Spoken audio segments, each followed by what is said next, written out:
네. 여러분, 안녕하십니까. 드디어 가장 우려했던 미국 쪽의 신호가 드디어 나타나기 시작했습니다. 트럼프 대통령이 미 의회 연설에서 한국의 관세가 미국보다 4배 높다. 이건 팩트가 틀린 겁니다. 한국과 미국은 FTA 자유무역 협정에 따라서 거의 99%, 정확하게는 99.7%의 품목에 대해서 관세가 없습니다. 그런데도 관세가 있다고 그래서 이 팩트 체크를 해야 되는데 실효 관세율은 0.7%, 이 정도밖에 안 되거든요. 그런데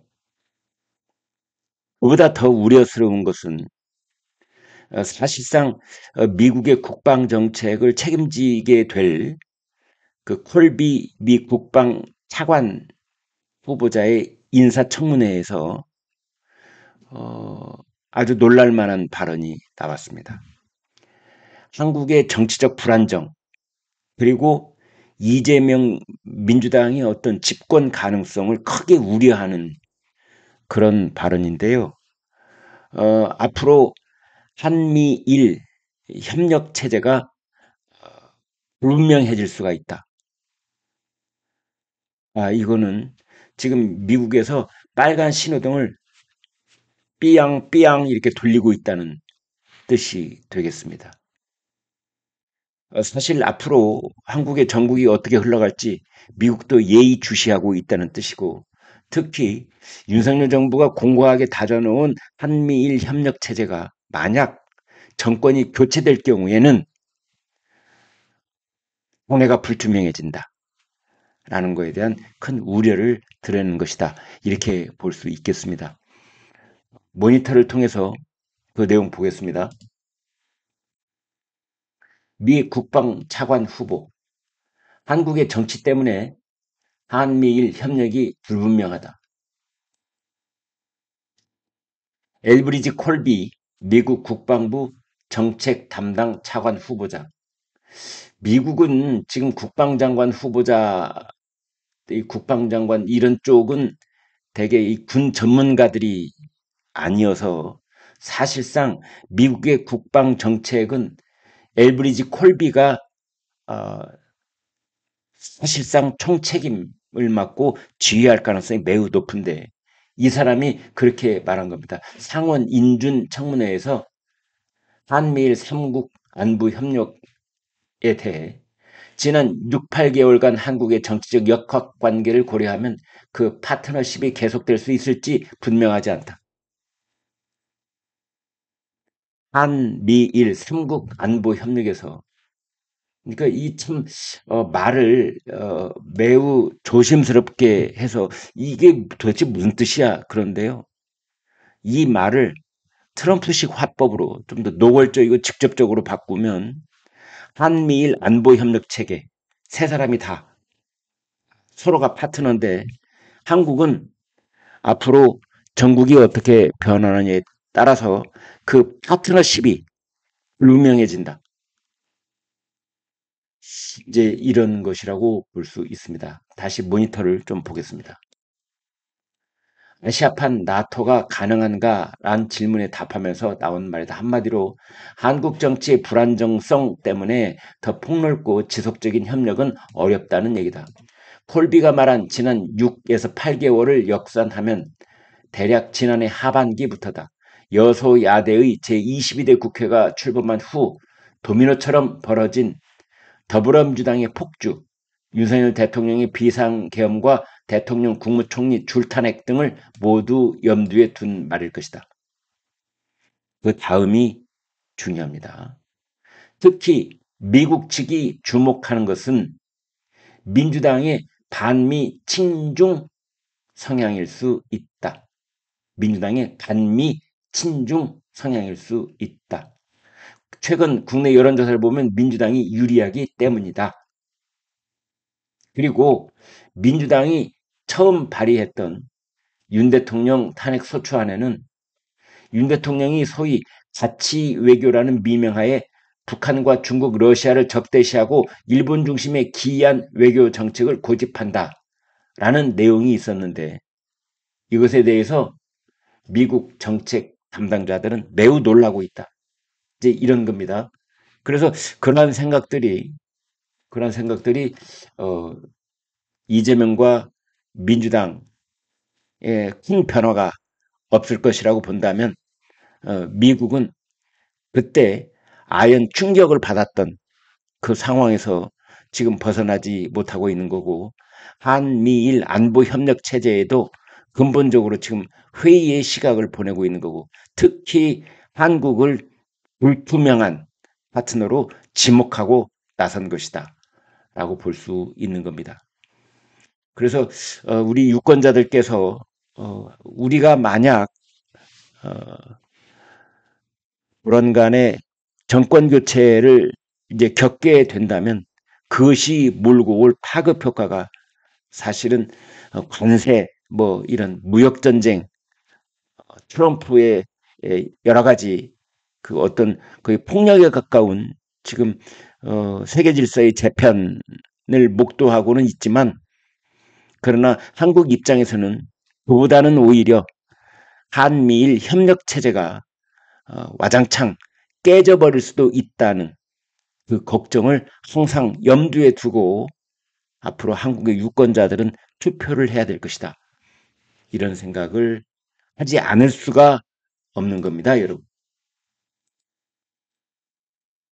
그런데 지금 민주당에서의 당내에는 어떤 일이 불거져 있느냐? 역시 이재명 얘기를 좀 해보도록 하겠습니다.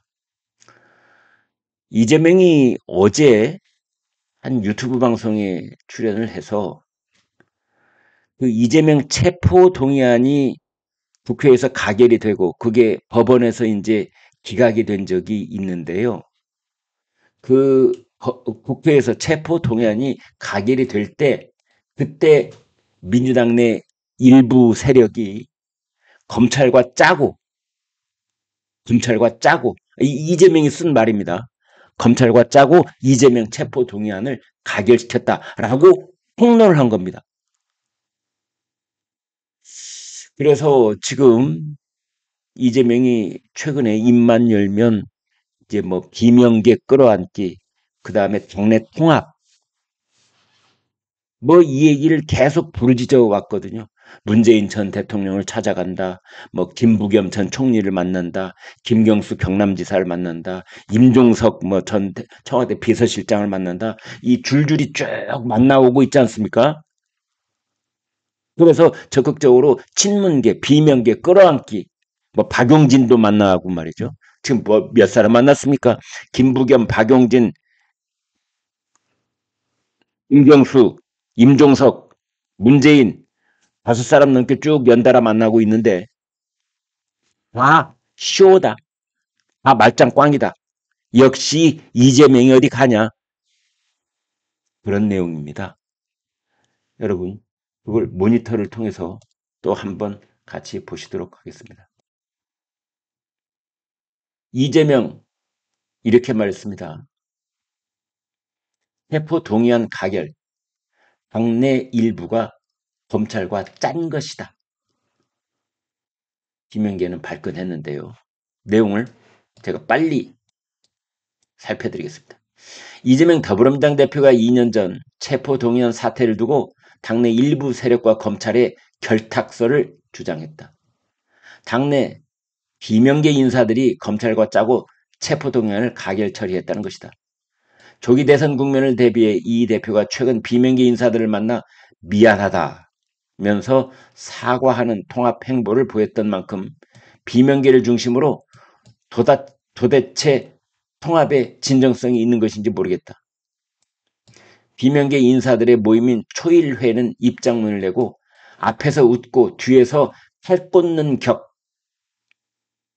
앞에서 웃고 뒤에서 칼 꽂는 격, 통합 행보는 쇼였느냐면서 이재명의 사과를 촉구했습니다. 이재명 대표가 어제 야권 성향 유튜브 채널 매불쇼에 출연을 해서 2년 전 체포동의안 사태를 언급을 하면서 당내 일부와 검찰이 짜고 한 짓 이렇게 말했습니다. 뭐 증거는 없는데 타이밍이 딱 맞아떨어졌다 뭐 이런 말을 하고 있는데요. 당내 일부 인사가 누군지 그때 만난 유력 인사가 누군지를 구체적으로 밝히지는 않았습니다. 아무튼 당내 일부와 검찰이 짜고 한 짓이다.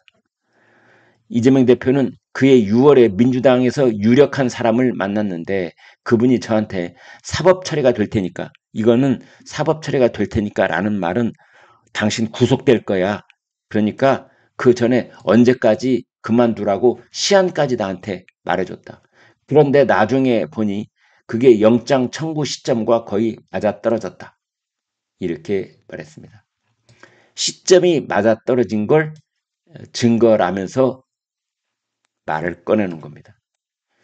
검찰의 기소 일정과 당내 유력 인사의 권유 시점 등을 고려할 때 양측이 결탁이었을 것으로 추정된다는 얘기다. 그때는 추측만 했지만 나중에 거의 확신하게 됐다. 2023년 얘기입니다. 그러니까 재작년 얘기인데요. 그해 9월 국회는 총 투표수 295표 가운데 찬성 149표, 반대 136표, 기권 6표, 무효 4표로 이재명 체포동의안을 가결 처리했습니다. 당시 이재명, 여러분들 기억하시죠? 의원들에게 보낸 부결 호소문, 이것을 가결파 색출을 위한 장치로 활용했던 바가 있습니다. 이재명 이렇게 말했습니다. 내가 가결을 공개적으로 요구하면 법원에서 영장이 기각될 가능성이 높아지고 내가 부결을 요청하면 가결을 해서 영장 발급 가능성이 높아질 것으로 나는 보고 있었다. 그럼에도 불구하고 부결을 해달라고 요청을 했다. 부결을 요청해야만 누가 가결을 했는지 드러나고 책임을 물을 수 있다. 이 책임을 묻는 것이 그 다음 총선에서 2024년 봄 총선에서 비명 학살이라는 결과로 이어진 것이죠. 이재명 발언 계속 들어보면 이렇습니다. 민주당을 사적 욕망의 도구로 쓰고 상대정당 또는 폭력 집단과 여기서 이 상대정당 또는 폭력 집단을 당시에 검찰을 지칭하는 것 같습니다. 음거래를 하는 사람이 살아있다면 당이 뭐가 되겠느냐. 구속 가능성이 높아지는 것을 감수하고 부결 요청을 해서라도 가결 동의자를 최소화하고 거기에 대해서는 당원과 국민이 책임을 물을 것이라고 생각했다. 이제 결국 총선에서 비명계가 대거 탈락하는 비명 횡사 공천으로 이어졌죠. 이재명 본인 입으로 이렇게 말했습니다. 그 논란이 있던 시점에 소위 민주당 의원 평가가 이루어졌고 가결을 했을 것으로 의심받는 사람들이 엄청난 감점을 받은 것이다. 내가 총선 과정에서 소위 배제를 한 사람은 7명밖에 없고 나머지는 다 경선을 했는데 당원들이 가결파를 다 가려냈다. 이거 엄청난 발언입니다, 여러분. 엄청난 발언입니다. 그러니까 이재명 본인 입으로 자기도 7명을 속아냈다. 가결파로 의심되는 사람 7명 속아냈다. 그런데 나머지 가결파들을 속아냈는데 그것은 당원들이 속아내더라. 자기들이 알아가지고. 당원이 누굽니까? 개딸들이죠.